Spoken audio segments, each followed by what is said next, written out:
So hello everyone, welcome to my channel. मेरा नाम कुणाल है। मैं टाली के ऑफिशियली सपोर्ट सेंटर पे वर्क करता हूं। जैसे कि आप स्क्रीन पे देख पा रहे हैं, how to maintain multiple GSTN. जी हाँ, आज की वीडियो का टॉपिक यही है। टाली में आप मल्टीपल अगर आपके स्टेट वाइज ब्रांचेस हैं तो ब्रांच वाइज जीएसटी अकाउंटिंग कैसे मेंटेन करना है, सेल्स एंट्री भी कैसे पास करना है स्टेट वाइज जीएसटीआईएन लेके। तो अभी प्रैक्टिकली हम अब टाली में भी जाके सीख लेते हैं। वीडियो शुरू करने से पहले टाली प्राइम 3.0 में मल्टीपल जीएसटीआईएन लाने का रिक्वायरमेंट क्या था वो हमसे पहले थोड़ा बहुत डिस्कस कर लेते हैं।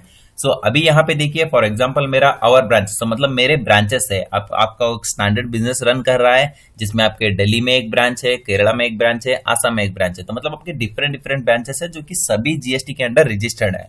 तो सभी का जीएसटीआईएन मेंटेन कैसे करना है एक सिंगल कंपनी में। अर्लियर टाली क्या बताता आपको, डिफरेंट डिफरेंट स्टेट के लिए डिफरेंट डिफरेंट कंपनी क्रिएट कर लीजिए या फिर कस्टमाइजेशन क्रिएट कर लीजिए। कस्टमाइजेशन आप क्रिएट करा सकते थे। कस्टमाइजेशन के थ्रू क्या होता था, आप इन सभी अकाउंट ब्रांचेस का जीएसटीआईएन एक ही कंपनी में मेंटेन कर सकते थे। तो इससे क्या होगा, आपको फाइलिंग में भी इजी हो सकता है। बट कस्टमाइजेशन सभी अफोर्ड नहीं कर सकते, राइट। जो स्मॉल बिजनेसेस रहते हैं उनके लिए कस्टमाइजेशन कराना पॉसिबल नहीं है, क्योंकि कस्टमाइजेशन समटाइम्स क्या होता है, चार्जेबल बेसिस रहता है, जो ज्यादा भी चार्ज हो जाएगा एक एक बार। तो उसके लिए टाली ने इन सभी का प्रॉब्लम को वन शॉट सोल्यूशन दे दिया है टाली प्राइम 3.0 में। तो अभी मैं टाली प्राइम 3.0 ऑनवर्ड्स क्या कर सकता हूं, कंप्लीटली मेरे जितने भी डिफरेंट डिफरेंट ब्रांचेस है उनको एक ही टैली में मेंटेन कर सकता हूं। और जीएसटीआर 1 भी मैं सिर्फ एक ही टैली के थ्रू फाइल कर सकता हूं। और सभी जीएसटी मतलब सभी जीएसटीएन जितने मेरे ब्रांच है उनका आईटीसी और उनका जीएसटीआर 3 भी सभी ट्रैक एक्टिविटी, मतलब फाइलिंग हुआ है या नहीं हुआ है, कुछ करेक्शन है क्या इनवॉइसेस में, कोई भी चेंजेस करने मैंडेटरी है क्या, ये सभी डिटेल्स में टैली में प्रैक्टिकली वन सिंगल कंपनी में मैं देख सकता हूं। तो उसके लिए अभी हम प्रैक्टिकली जाके देख लेते हैं टैली में कैसे हमें डिफरेंट डिफरेंट ब्रांचेस के जीएसटी रजिस्ट्रेशन क्रिएट करना है और सेल्स एंट्री पास करना है और जीएसटीआर 1 फाइल करना है। चलिए प्रैक्टिकली अभी टैली में जाके देख लेते हैं। जैसे कि अभी टैली का न्यू अपडेट मैंने आपको बता दिया है। तो 3.1 में बहुत सारे 3.0 में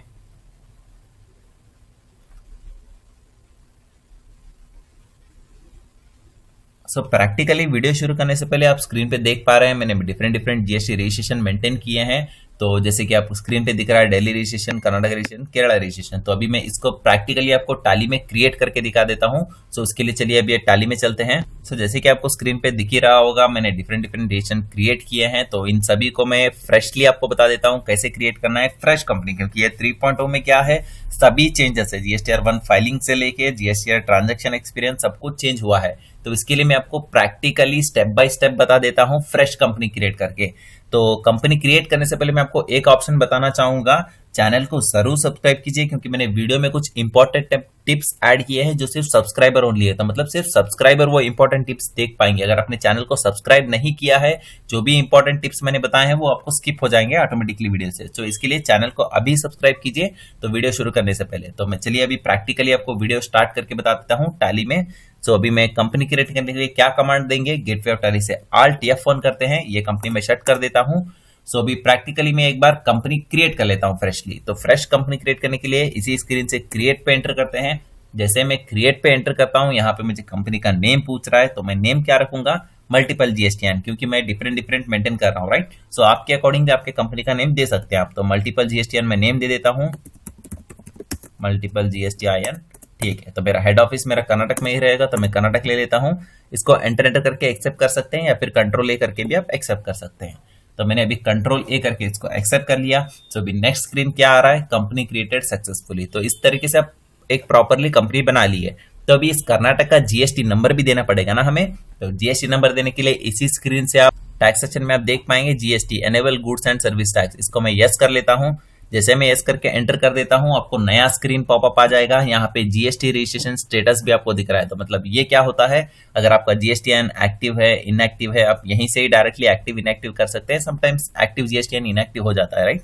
उस तरीके से आप एक्टिव को इनएक्टिव भी कर सकते हैं। अभी के लिए मेरा जीएसटी रजिस्ट्रेशन डिटेल्स क्या है, कर्नाटक का है, तो मैंने कर्नाटक सेलेक्ट कर लिया है। तो जीएसटी नंबर पूछ रहा है, मैंने डेमो गूगल से कॉपी कर लिए हैं थोड़े जीएसटी नंबर। तो आपको भी आप प्रैक्टिस करना है तो आप जीएसटी नंबर गूगल से कॉपी कर सकते हैं। यहाँ पे मैं पेस्ट कर देता हूँ, जीएसटी नंबर मैंने यहाँ पे पेस्ट कर दिया। तो एंटर करके एक्सेप्ट कर लेने जाता हूँ। तो यहाँ पे आपको वन मोर न्यू ऑप्शन दिख रहा होगा, create another GST registration for company. मतलब ये क्या है, अगर आपका डिफरेंट ब्रांच है तो मतलब कर्नाटक हो गया ना, अभी केरला क्रिएट करना है तो मैं यहीं से भी यस और नो कर सकता हूँ। मैं आपको इजी वे में डेस्कटॉप पे जाके बता देता हूँ। तो अभी के लिए मैं इसको एक्सेप्ट कर लेता हूँ। Again control A accept. तो ये तो मेरा एक सिंपल कर्नाटक का रजिस्ट्रेशन कंपनी क्रिएट हो गया। तो अभी मेरा नेक्स्ट क्या रहेगा, दूसरा रजिस्ट्रेशन क्रिएट करना। फॉर एग्जांपल अभी मेरा क्या, कितने रजिस्ट्रेशन थे, दिल्ली है समझ लीजिए ब्रांच। अभी मैं दिल्ली क्रिएट करने के लिए क्या करूंगा, इसी स्क्रीन से क्रिएट पे एंटर करता हूं। जैसे मैं क्रिएट पे एंटर करूंगा, आपको स्ट्रक्चरी मास्टर्स में एक न्यू ऑप्शन देखने के लिए मिलेगा, जीएसटी रजिस्ट्रेशन। जी हाँ, इसी के थ्रू आप नया ब्रांच क्रिएट कर सकते हैं। तो मैं जीएसटी रजिस्ट्रेशन में जैसे एंटर करूंगा, यहाँ पे मुझे दो ऑप्शन आएगा, अल्टर एग्जिस्टिंग, क्रिएट न्यू। ये क्या बोल रहा है, आपको जो भी न्यू रजिस्ट्रेशन है उसको क्रिएट करना है या फिर जो एग्जिस्टिंग है उसको अल्टर करना है। तो मुझे क्या करना है, नया रजिस्ट्रेशन क्रिएट करना है। तो मैं क्या करूंगा, इसके लिए क्रिएट पे एंटर करूंगा। जैसे ही मैं क्रिएट पे एंटर करूंगा, फिर से मुझे सेम स्क्रीन आ जाएगा, स्टेट जीएसटी रजिस्ट्रेशन डिटेल्स। तो मतलब ये नेक्स्ट ब्रांच का डिटेल्स पूछ रहा है। तो बेसिकली मेरे 4 ब्रांच थे, मैं चारों ब्रांच क्रिएट करके आपको प्रैक्टिकली 1 बाय 1 एंट्री पास करके दिखा दूंगा। सो अभी मेरा कौन सा ब्रांच क्रिएट कर लेंगे, अभी कर्नाटक तो ऑलरेडी हो गया है, तो केरला क्रिएट कर लेता है। ठीक है, तो केरला के लिए मैं आपको, मेरा स्टेट केरला में भी एक ब्रांच है तो मैं केरला ले लूंगा। यहाँ पे जीएसटी नंबर पूछ रहा है, मैं सेम डेमो जीएसटी नंबर पेश कर दूंगा, कंट्रोल ए।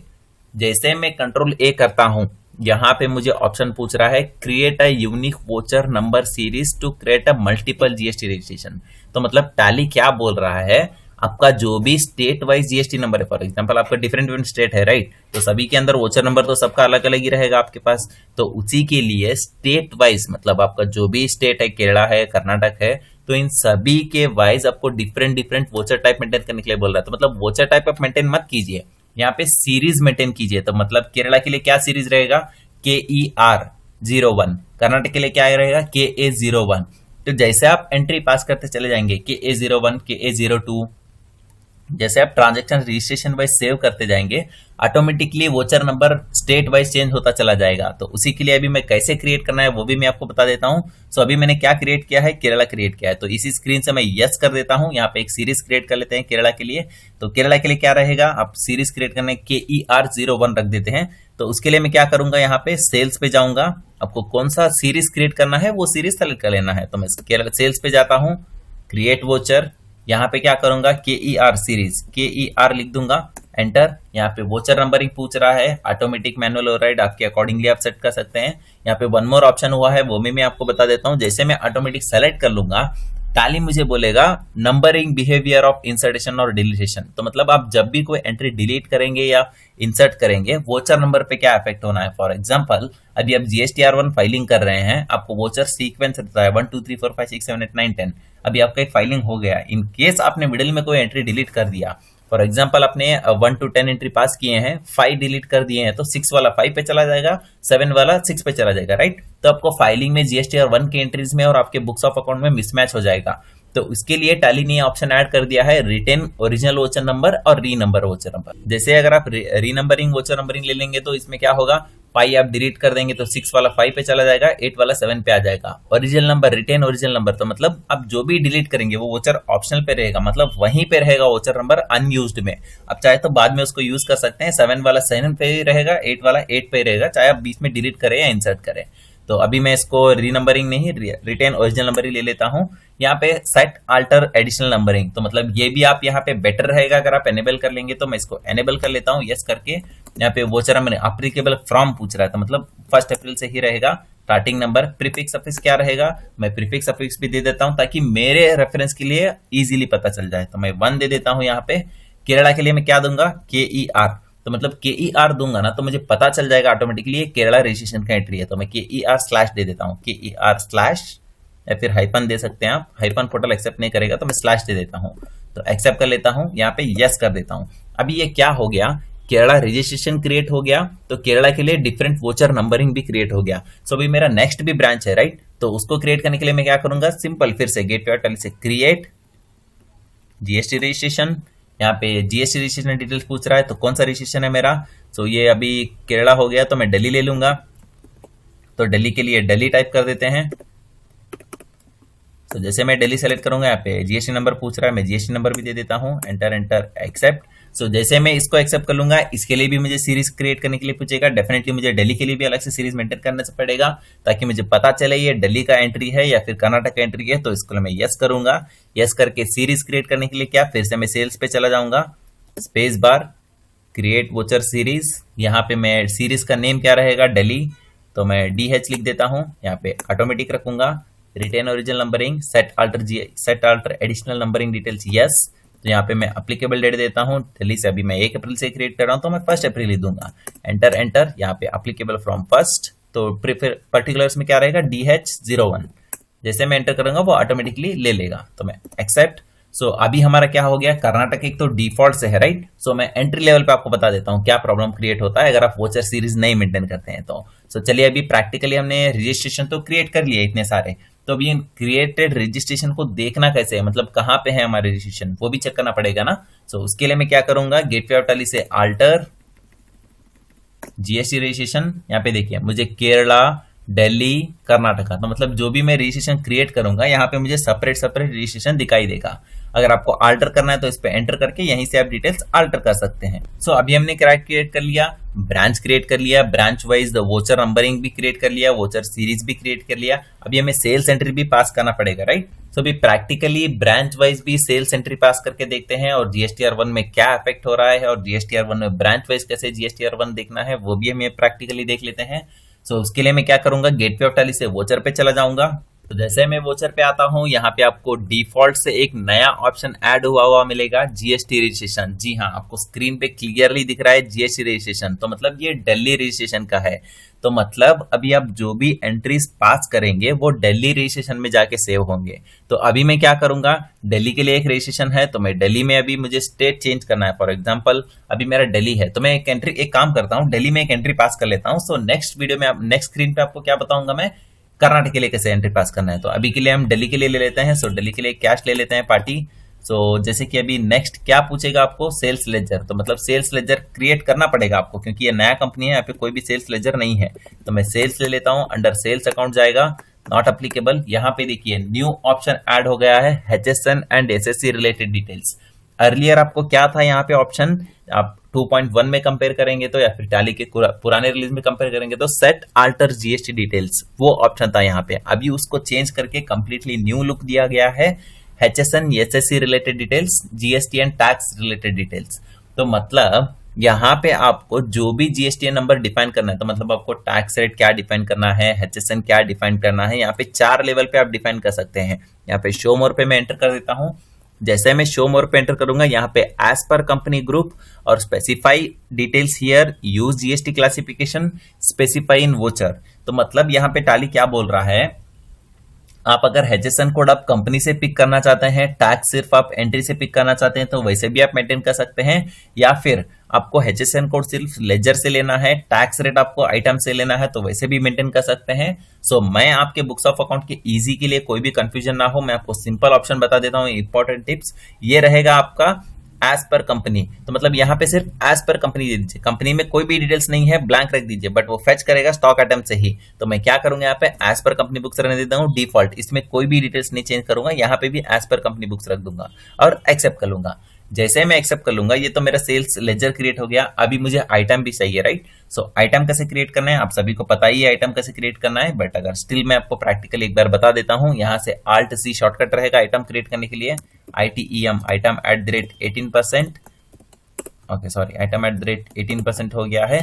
सो एंटर करूंगा, यहाँ पे यूनिट्स पूछ रहा है, यूनिट्स का मतलब क्या है, पीसेस में है, बॉक्सेस में है, जो भी है आपके अकॉर्डिंगली आप सेलेक्ट कर सकते हैं। तो मैं पीसेस ले लेता हूँ, PIC ठीक है, UQC भी सेलेक्ट कर लेते हैं, PIC एक्सेप्ट। जैसे मैं एक्सेप्ट करूंगा यहाँ पे मुझे वन मोर सबसे न्यू ऑप्शन ऐड हो गया है, फिर से GST एप्लीकेबिलिटी। ये तो डिफॉल्ट से आपको अर्लियर भी था, यहाँ पे देखिए फिर से आपको HSN SSC रिलेटेड डिटेल्स। तो यहाँ पे क्या आ रहा है, आपको वन मोर शो मोर कर लेता हूँ, सभी ऑप्शन आ जाएंगे। तो यहाँ पे एज पर कंपनी बुक्स, जैसे मैंने आपको बताया था कंपनी पे अगर आप HSN डिटेल्स देते हैं तो वहां से पेज करेगा। तो मैं आपको सजेस्ट करूंगा सिर्फ आप स्पेसिफाई हियर लीजिए, आपको सिर्फ स्टॉक आइटम पे देना है। जहां पे भी आपको HSN डिटेल्स देना है, टैक्स रेट देना है, स्पेसिफाई हियर ऑप्शन सेलेक्ट करना है। सो मैं क्या करूंगा, स्पेसिफाई हियर ले लूंगा, यहाँ पे मैं HSN कोड दे देता हूँ, डेमो HSN नंबर है ये। सो यहाँ पे टैक्स रेट पूछ रहा है तो टैक्स रेट भी ऑब्वियसली मैं स्पेसिफाई हियर ही लूंगा। ये क्या है, आइटम टैक्सेबल है, नॉन GST है, नील रेटेड है, एग्जाम्प्ट है। तो आपको अर्लियर एक ऑप्शन नहीं था नॉन GST राइट, तो वो ऑप्शन अभी टैली ने ऐड कर दिया है नॉन GST। तो मैं टैक्सेबल ले लेता हूँ, यहाँ पे मैं 18% टैक्स दे देता हूँ। और एक्सेप्ट कर लेता हूं। ये तो मेरा आइटम क्रिएट हो गया। अभी मैं एक क्वांटिटी भी दे देता हूं। सो यहाँ पे 100 दे देंगे। तो टैक्स कैलकुलेट करने के लिए ऑब्वियसली टैक्स लेजर भी चाहिए। तो टैक्स लेजर क्रिएट करने के लिए क्या करते हैं, Alt C, यहाँ पे CGST क्रिएट कर लेते हैं। अंडर क्या रहेगा, ड्यूटीज एंड टैक्स, क्योंकि हम ड्यूटी टैक्स है हमारा GST। तो टाइप ऑफ ड्यूटीज क्या रहेगा, GST रहेगा। टैक्स टाइप क्या रहेगा, CGST नेशन सेंट्रल टैक्स। अभी देखिए अर्लियर SGST CGST टाली ने भी शॉर्टकट में बाइफरकेट आपके इजी रेफरेंस के लिए दे दिया है, CGST IGST SGST, राइट। तो अर्लियर क्या था, state tax, central tax, integrated tax. तो इसके लिए टाली ने अभी भी इजी के लिए शॉर्टकट कर दिया है CGST IGST। तो अभी CGST मतलब स्टेट टैक्स रहेगा आपका, सेंट्रल टैक्स रहेगा CGST में। एक्सेप्ट कर लेते हैं। तो CGST वेल एंड गुड, मेरा GST भी ऑटोमेटिकली कैलकुलेट हो गया है।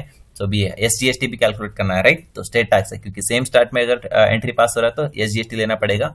Alt C SGST ले लेता हूँ। Enter enter duties and taxes. यहाँ पे रजिस्ट्रेशन आपका टैक्स टाइप रहेगा सेम GST, ठीक है। तो मेरा GST ले लेता हूं, यहाँ पे SGST लूंगा। यहाँ पे वन मोर ऑप्शन आप देख पाएंगे, SGST/UT/GST, मतलब UT टैक्स पे अगर कैलकुलेट करना है तो वो SGST में कंसिडर होगा। इसमें आपको कोई भी प्रॉब्लम नहीं होगा, आपका टैक्स SGST कैलकुलेट होगा। एंटर कीजिए और एक्सेप्ट कीजिए।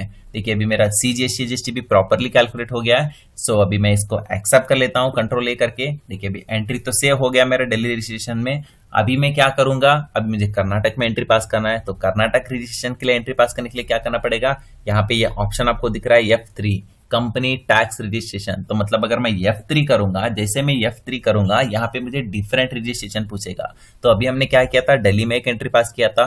तो अभी मेरा ब्रांच का क्या सेल्स एंट्री पास करना है, मुझे कर्नाटक के लिए सेल्स एंट्री पास करना है। तो उसके लिए मैं F3 करूंगा, कर्नाटक रजिस्ट्रेशन ले लूंगा। जैसे मैं कर्नाटक रजिस्ट्रेशन ले लूंगा, यहाँ पे मुझे क्या पूछ रहा है, सीरीज। तो मतलब ये कौन सा एंट्री है, कर्नाटक के लिए है, दिल्ली के लिए है। हमने ऑलरेडी यहाँ पे केरला के लिए क्रिएट किया है, दिल्ली के लिए क्रिएट किया है। कर्नाटक के लिए तो हमने सीरीज क्रिएट ही नहीं किया है। तो उसके लिए मैं आपको क्या करूंगा, एक शॉर्टकट फिर से गेटवे ऑफ टैली पे जाके कर्नाटक के लिए मैं सीरीज बना लेता हूं, जिससे entry properly KA01 KA02, Delhi के लिए DH01 ऐसे से होते चले जाए। तो मैं क्या करूंगा, यहीं से इसी स्क्रीन से गेटवे ऑफ टैली से chart of account, voucher type, हमें यहाँ पे सेल्स पे जाना है। अंटिल अनलेस हम सेल्स पे नहीं जाएंगे वो सीरीज क्रिएट नहीं होगा। आपका कर्सर रिवर्स जनरल पे है तो रिवर्स जनरल पे सीरीज क्रिएट कर लेगा। रजिस्ट्रेशन रिजेक्शन आउट पे रहे तो रजिस्ट्रेशन आउट। तो इसके लिए मैं क्या करूंगा, कर्नाटक सेल्स पे जाऊंगा, क्रिएट वोचर KA, यहाँ पे ऑटोमेटिक रहेगा। Same set alter GST details yes. यहाँ पे एप्लीकेबल कब से आपका एप्लीकेबल है, 1 अप्रैल से ही रहेगा। Enter enter. तो 1 अप्रैल यहाँ पे KA लिख दूंगा। एंटर एंटर और एक्सेप्ट। तो अभी ये सेल्स के लिए भी क्रिएट हो गया। अभी हम देख लेते हैं प्रैक्टिकली वो ऑप्शन आ रहा है या नहीं आ रहा है। तो मैं गेटवे ऑफ टैली से वोचर F3 रजिस्ट्रेशन चेंज करूंगा, पहले कर्नाटक रजिस्ट्रेशन ले लूंगा। जैसे मैं कर्नाटक रजिस्ट्रेशन लूंगा, अभी देखिए KA सीरीज आ गया। तो मतलब अभी ये ऑटोमेटिकली कर्नाटक के रजिस्ट्रेशन में चला जाएगा एंट्री। तो मैं KA ले लेता हूं, सिस्टम डिफाइंड। देखिए जैसे मैं KA ले लूंगा, यहाँ पे वोचर नंबर KA1 आ गया। अभी नेक्स्ट में एंट्री सेव करूंगा KA2। तो इस तरीके से आपका KA DH KER ऐसा आपका एंट्री सेव होता चला जाएगा ना। तो आपको डे बुक में भी आपको इजीली बाइफरकेशन मिल जाएगा ये कौन से स्टेट का एंट्री है। तो मैं आपको डे बुक का बाद में बता देता हूं। सो अभी इसमें हम क्या करेंगे, B2B एंट्री पास करेंगे, ठीक है। तो B2B एंट्री पास करने के लिए एक पार्टी भी क्रिएट करना पड़ेगा। तो पार्टी क्रिएट करने के लिए इसी स्क्रीन से क्रिएट पे एंटर करते हैं, यहाँ पे B2B रख देते हैं और एंटर B2B KAR ले लेते हैं। तो अंडर डेटास रहेगा। ये पार्टी को हम क्या करेंगे, दिल्ली के लिए रख देंगे। दिल्ली के लिए ऑलरेडी हमारे पास पार्टी है, तो हम क्या करेंगे, गुजरात के लिए ले लेते हैं इस पार्टी को, ठीक है। तो गुजरात लेके एंटर एंटर। यहाँ पे GST नंबर पूछ रहा है, तो मैं डेमो GST नंबर गूगल से ले लेता हूँ। यहाँ पे गुजरात कहाँ है, ठीक है, यहाँ से गुजरात से मैं कॉपी कर लेता हूँ। एक गुजरात का मैंने GST नंबर दे दिया है और कंट्रोल है। अभी मैंने एक्सेप्ट कर लिया है, गुजरात का पार्टी क्रिएट हो लिया। डिस्पैच डिटेल्स पूछ रहा है, आप मेंटेन कर सकते हैं बाद में। सो अभी पार्टी डिटेल्स भी मैं एक्सेप्ट कर लेता हूँ। यहाँ पे मैं सेल्स लेजर ले लेता हूँ। सो आइटम भी सेम रहेगा। सो 100। अभी हम क्या करेंगे, IGST कैलकुलेट करना पड़ेगा क्योंकि डिफरेंट स्टेट हो गया है। तो उसके लिए Alt C IGST enter enter duties and taxes same GST IGST accept. देखिए मेरा GST भी सेव हो गया है। सो अभी मैं एंट्री एक्सेप्ट कर लेता हूँ कंट्रोल लेकर के। अभी हमने दिल्ली में एंट्री सेव कर लिया, कर्नाटक में एंट्री सेव कर लिया। तो अभी हमें क्या करना है, इसका GSTR1 पे कहाँ इफेक्ट हुआ है वो भी देखना पड़ेगा, राइट। सो उसके लिए मैं क्या करूंगा, इसी स्क्रीन से DOG, तो मतलब GSTR1 रिपोर्ट पे आ जाऊंगा। यहाँ पे देखिए track GST return activity, GSTR1, GSTR3 भी सभी ऑप्शंस चेंज हो गए हैं।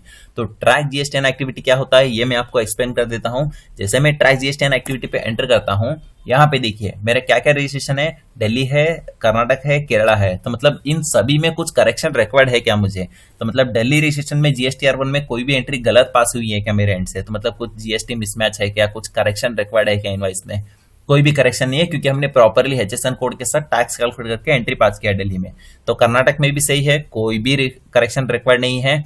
यहाँ पे भी देखिए जैसे आप देख पा रहे हैं pending for export, exception in reconciliation, तो मतलब correction needed, pending for export, exception reconciliation, इसमें कोई भी ऑप्शन करेक्ट नहीं है। तो मतलब देखिए करेक्शन कोई भी नहीं है हमारा। पेंडिंग फॉर एक्सपोर्ट यस है, मतलब ये क्या बता रहा है, अपने इसको एक्सपोर्ट नहीं किया है अभी तक, तो मतलब पेंडिंग है ये एक्सपोर्ट के लिए, तो मतलब GST फाइलिंग नहीं हुआ है। इस तरीके से आप स्टेट वाइज ट्रैक कर सकते हैं। तो अभी एक्सेप्शन इन रिकंसिलेशन, जब आप GSTR1 रिकंसिलेशन करेंगे उस टाइम का आपको कुछ एक्सेप्शन है क्या दिखा देगा। अभी के लिए यस दिखा रहा है क्योंकि मैंने अभी स्टिल रिकंसाइल नहीं किया है। पेंडिंग टू बी साइंड, तो मतलब ये साइन क्या होता है, नॉर्मली आप जैसे कि कोई भी एक डॉक्यूमेंट करेक्ट है तो साइन कर देते हैं ना, उसी तरीके से आप जो भी करेक्शन करेंगे GSTR1 में, जैसे एक्सपोर्ट होने के बाद में, फाइलिंग होने के बाद में साइन कर देंगे ना मार्क करके, तो मार्क या साइन कर देंगे तो मतलब वो प्रॉपरली GST फाइलिंग हो चुका है। अगर आप उसके अंदर कोई करेक्शन कर देंगे तो वो अमेंडमेंट में ऐड हो जाएगा, वो मैं आपको आगे वीडियो में बता दूंगा। सो अभी के लिए हम GSTR1 पे चलते हैं। सो जैसे मैं GSTR1 पे आता हूं, यहाँ पे देखिए प्रॉपरली मुझे B2C ट्रांजैक्शन और B2B ट्रांजैक्शन ऑटोमेटिकली दिखा रहा है क्योंकि मैंने डिफरेंट रजिस्ट्रेशन में पास किया है, बट स्टिल मुझे GSTR1 मर्ज करके दिखा रहा है टाली।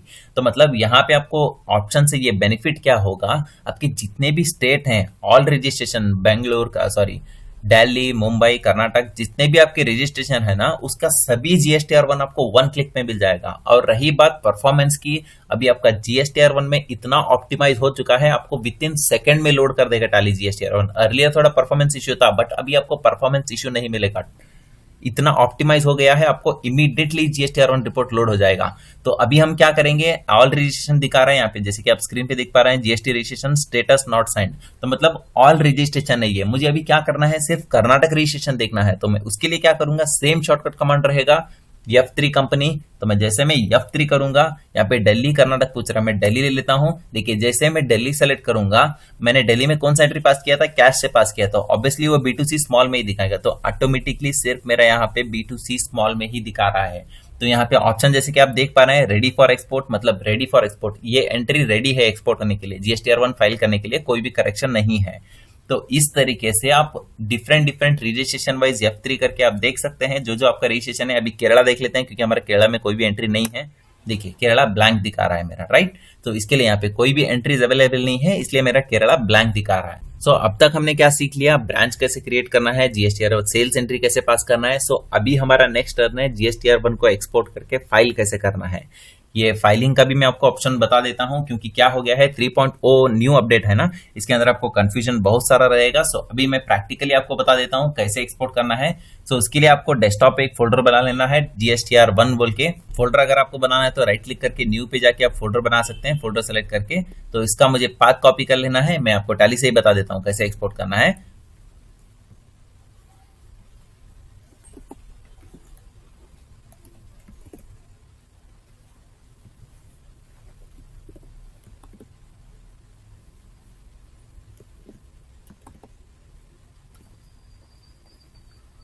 सो GSTR1 एक्सपोर्ट करने के लिए डेस्कटॉप पे आपको एक फोल्डर बनाना पड़ेगा। सो मैं डेस्कटॉप पे एक फोल्डर बना लेता हूं।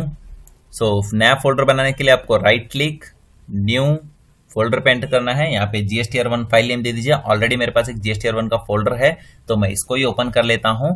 तो इसका पाथ कॉपी करना है आपको एक्सपोर्ट करने के लिए, मतलब एक्सपोर्ट कर रहे हैं तो किस लोकेशन पे जाके सेव होना है वो भी इंपॉर्टेंट है, राइट। सो इसके लिए मैं पाथ कॉपी कर लेता हूँ। पाथ कॉपी करने का क्या शॉर्टकट कमांड रहेगा, Alt+D Ctrl+C। जैसे मैं पाथ कॉपी कर लूंगा, टाली में चला जाऊंगा। टाली में जाके अभी मैं क्या करूंगा, GSTR1 को एक्सपोर्ट करूंगा। तो GSTR1 एक्सपोर्ट करने के लिए क्या ऑप्शन रहेगा आपको, DO GSTR1। जैसे मैं GSTR1 पे जाता हूं, यहाँ पे ऑल रजिस्ट्रेशन ही रहने दीजिए ताकि आपको पता चले, ब्रांच वाइज ऑटोमेटिकली टाली जेसन बना देगा, आपको अभी मर्ज करने की जरूरत नहीं है। तो मैं यहीं से एक्सपोर्ट पे क्लिक करता हूँ। जैसे मैं एक्सपोर्ट पे क्लिक करूंगा, यहाँ पे GST रिटर्न आ रहा है तो मैं GST रिटर्न पे एंटर कर देता हूँ। जैसे मैं जीएसटी रिटर्न पे एंटर कर देता हूँ, यहाँ पे मेरे जितने ब्रांच के अकाउंटिंग है, तो मतलब अभी हमारा क्या क्या एंट्री हुआ था, दिल्ली में एक हुआ था, कर्नाटक में एक हुआ था। तो अभी टैली क्या दिखा रहा है मेरे को, दिल्ली में एक एंट्री दिखा रहा है, कर्नाटक में एंट्री दिखा रहा है। तो मैं इसको क्या करूंगा, एक्सपोर्ट करूंगा। तो मैं एक्सपोर्ट करने के लिए क्या करूंगा, यहीं पे एक्सपोर्ट पे क्लिक करूंगा। जैसे मैं एक्सपोर्ट क्लिक करता हूँ, ऑब्वियस सी बात है जो पोर्टल सिर्फ जेसन फॉर्मेट एक्सेप्ट करता है, तो फॉर्मेट चेंज करने के लिए क्या करूंगा, कॉन्फ़िगर। अभी मेरा तो जेसन ही है, जैसे मैं कॉन्फ़िगर पे एंटर करता हूँ, यहाँ पे आपको एक्सेल सेपरेट सीएसवी आता है। तो अभी के लिए मैं जेसन ही ले लेता हूँ। तो पाथ एंटर करने के लिए मैं फोल्डर पाथ पे एंटर करता हूँ, यहाँ पे कंट्रोल वी। जैसे मैं कंट्रोल वी करूंगा, यहाँ पे मेरा पाथ पेस्ट हो जाएगा। तो एंटर एंटर कंट्रोल ए। सो जैसे मैंने कंट्रोल ए कर लिया, यहाँ पे दो ऑप्शन आ रहे हैं, कॉन्फ़िगर और एक्सपोर्ट। अभी मैं एक्सपोर्ट पे क्लिक करता हूँ। जैसे मैं एक्सपोर्ट पे क्लिक करता हूँ, जैसे मैं एक्सपोर्ट पे क्लिक करता हूँ, मेरा GSTR1 एक्सपोर्ट हो जाएगा GSTR1 के फोल्डर में। देखिए अभी यहाँ पे सेपरेट सेपरेट जेसन बन चुका है, दिल्ली रजिस्ट्रेशन, कर्नाटक रजिस्ट्रेशन। तो मतलब इस तरीके से मेरा स्टेट वाइज रजिस्ट्रेशन के साथ साथ जेसन भी फाइल बन जाएगा। तो आप पोर्टल पे जाके मैन्युअली इस रजिस्ट्रेशन की फाइल को 1 by 1 अपलोड कर सकते हैं।